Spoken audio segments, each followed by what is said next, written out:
Thank you, Mr. Speaker. I yield myself such time as I may consume. During consideration of this resolution, all time yielded is for the purposes of debate only. I ask unanimous consent that all members be given 5 The gentleman will days. suspend. The gentleman will suspend. Members, take your conversations off the floor. Members, take your conversation off the floor. The gentleman may continue. Thank you, Mr. Speaker.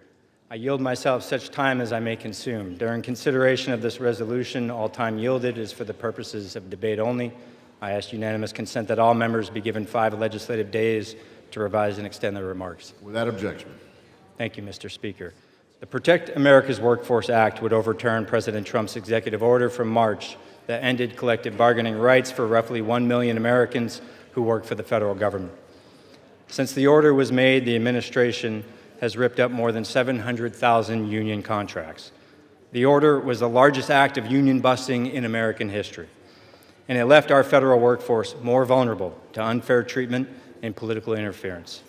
I'm proud that since introducing this bill, it's won the support of 226 of my colleagues in this chamber.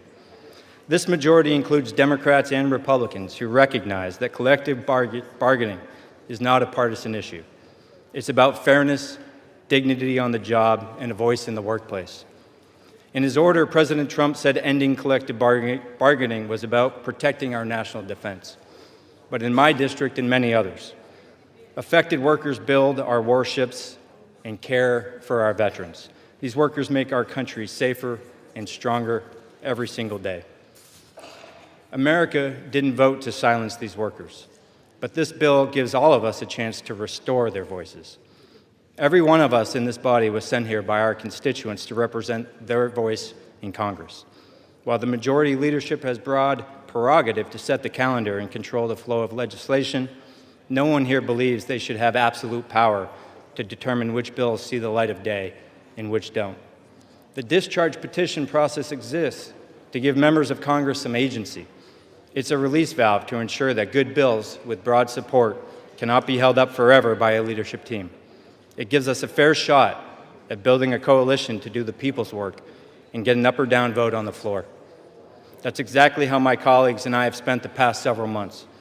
We've built a bipartisan coalition representing a majority of the House in support of this bill and done the work to bring it to the floor.